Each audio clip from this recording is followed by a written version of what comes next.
These people who fled on foot on big trucks or by picking up tankers are employees of Foxconn factories in Zhengzhou City. At the end of October this year, an outbreak started here. Fearing the government's extreme anti-epidemic measures, a large number of employees fled the plant. Foxconn Zhengzhou is one of Apple Incorporated's largest foundries in Asia, with a peak workforce of 300,000 employees at one point. From October 29th to 30th, a large number of employees broke out of the plant after a fierce clash between the employees and the anti-epidemic workers. Some employees told overseas Chinese media that they witnessed batches of workers being hauled away from the dorm and quarantined. It's exposed that abnormalities are found in the nucleic acid test results of nearly 20,000 people who are quarantined in an Evergrande Rottentail building. Once workers are placed in quarantine, they are left unattended without medical care or food.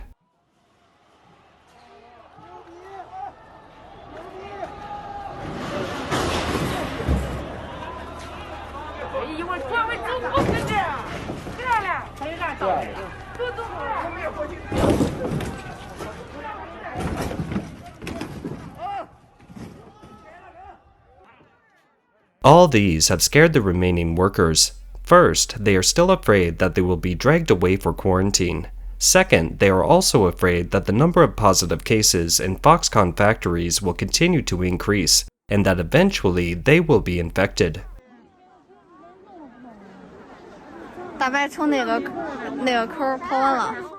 Dabai ran away from that entrance. The scene got out of control. Both sides fought. See, the yellow fence was removed by the workers. The first group of employees breaking out of the fence were chased and intercepted by the police.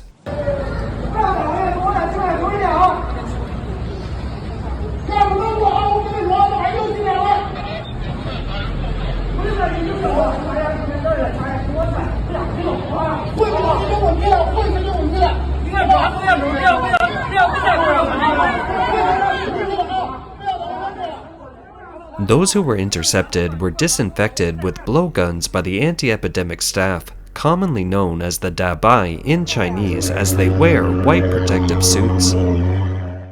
More people are determined to climb over the barbed wire fence at the Foxconn Industrial Park.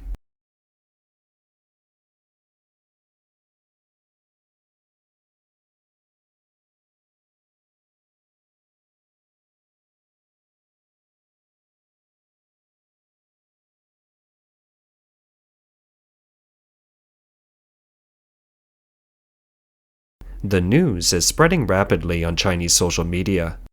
Today is a very heavy day. I am very depressed. I am so depressed. Various social media platforms like Douyin and circles of friends are filled with news of the mass escape of people in Zhengzhou Foxconn. Starting from Kaifeng Xinmi and Mozhong, many have chosen to walk home. That is roughly 30 to 50 kilometers. Some have walked 4 hours, some 6 hours. Maybe there are too many people fleeing, and the news has been leaked extensively. On October 30th, the official account Zhengzhou released claimed that for some employees who wish to return to their hometowns, based on the principle of fully respecting the wishes of the employees, they can stay or go by their own choice.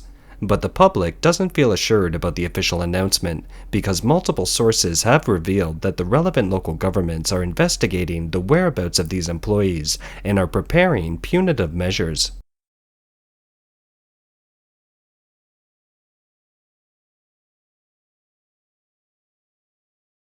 Thus, the fleeing employees are being careful, trying to evade the explicit or implicit tracing from the authorities.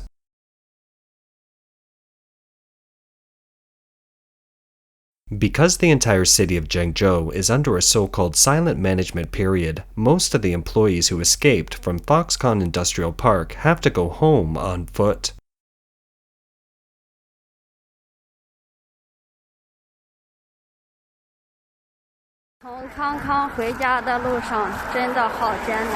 It's really hard to get home from Foxconn, and now it's raining.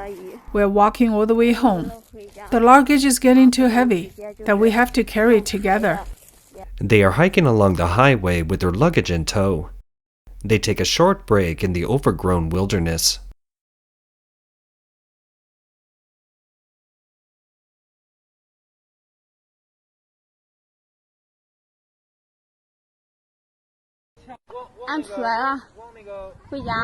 I have run out. I'm going home. There's so many people. We have walked for hours. I don't know where I'm going. Many people are taking a break here. I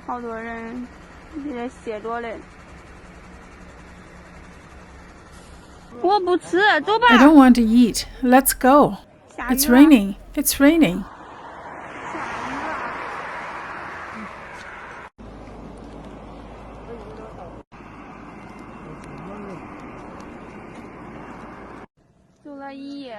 We have walked all night. It's 9 o'clock in the morning now.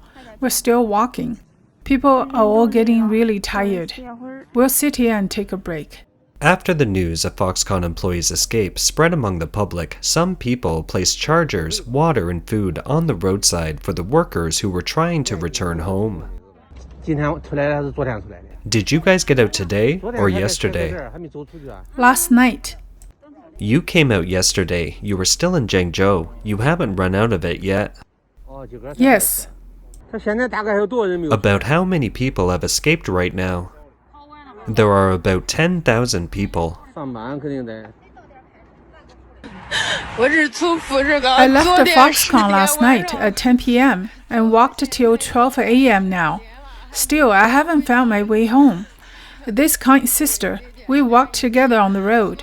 Kind people gave us food, drink, and cell phone batteries to help charge the phones. We are so grateful for this kind person who helped us when we were in trouble, to help us contact our family and let the family know we're safe. These fleeing employees met many kind-hearted people along the way. Some employees told us that they tried to avoid contact with people in exile so as not to negatively impact others.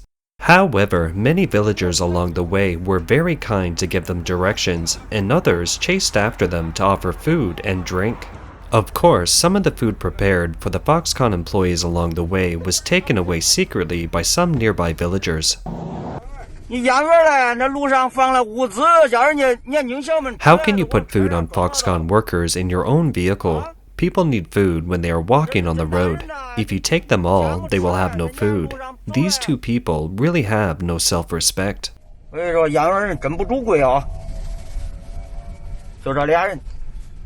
young woman is planning to walk back to Guizhou province alone, carrying 10 cell phone rechargeable batteries on her back as she has to walk at least 1,500 kilometers back to her hometown.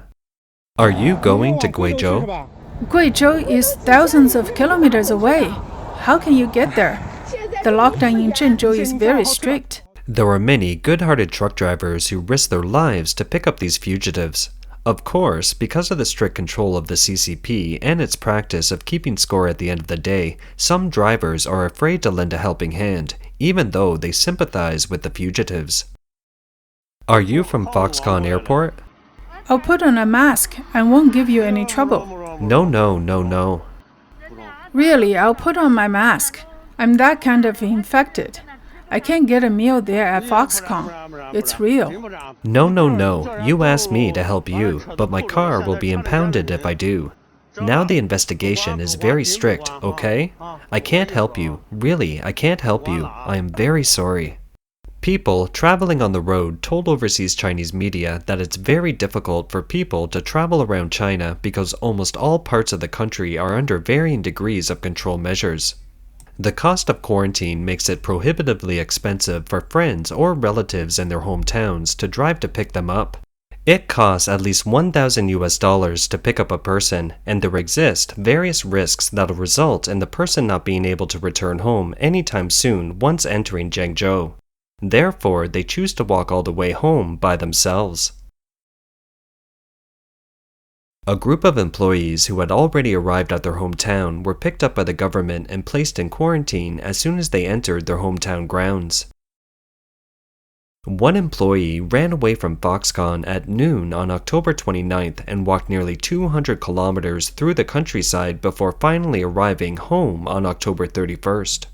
According to his statement to overseas Chinese media, his hometown has accepted at least 7,000 to 8,000 workers from Foxconn, and all quarantine sites are full.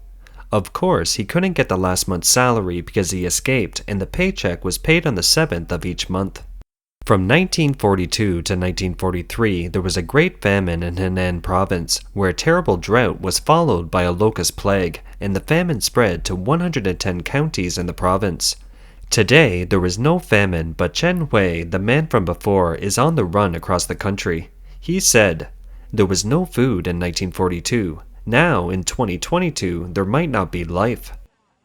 The Foxconn incident in Zhengzhou continues to gain momentum and has now attracted public attention, both in China and abroad, with related news blocked by the authorities.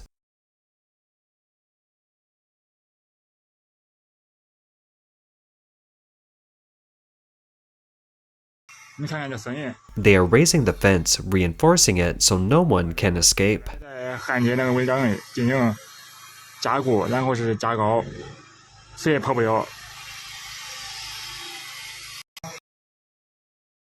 Authorities have locked down parts of Zhengzhou in an attempt to contain a new wave of COVID outbreaks in the city. According to the Henan Daily, the governor of Henan province visited Zhengzhou City on October 29th to inspect and instruct on the prevention and control of the outbreak. He demanded zero COVID in the community be achieved in the shortest possible time. Zhengzhou City's First Hand, its party secretary, requested strict control of people at risk and strict prevention of risk spillover. According to the Henan Provincial Health Commission, on October 31st, there were 40 new COVID cases reported in the city of over 10 million people. The number is so small that it raises suspicions. In the midst of the epidemic, the Foxconn Factory in Zhengzhou has a closed-loop management where employees live and work on the site where they work. There are also employees who continue to work. The Financial Times reported that 2 Foxconn workers in self-imposed quarantine around the plant said they were understaffed on the assembly line on October 31st. One of the employees who asked not to be named said, "No one at my workstation said they were working." Apple has much of its supply chain based in China. In October, an analyst at Taipei-based Fubon Research said Foxconn, Apple's largest iPhone maker, produces 70% of its global shipments and accounts for 45% of Foxconn's revenue. The Financial Times reported that an analyst at TF International Securities estimated that the situation in Zhengzhou affected more than 10% of the iPhone's global production capacity. A spokesperson at the Foxconn plant told the media, "We are in peak production season, so we need a lot of assembly line workers. Our company is coordinating spare production capacity at other plants." Reuters reported that a person with direct knowledge of the matter said on October 31st that Apple's iPhone production at its Zhengzhou Foxconn plant, the world's largest, could drop by as much as 30% next month as the Communist Party tightens its COVID-19 ban. The person said that Foxconn is trying to boost production at another factory in Shenzhen to make up for the shortfall. However, at this time, the scenario in Shenzhen is not optimistic, as it's been similarly clouded by the outbreak for quite a while. In March and July of this year, Foxconn also implemented closed-loop measures at its Shenzhen plant due to an increase in cases in the city. The report of the 20th Communist Party Congress, which just concluded in mid to late October, has affirmed the zero COVID policy and stated that it will continue to be carried out.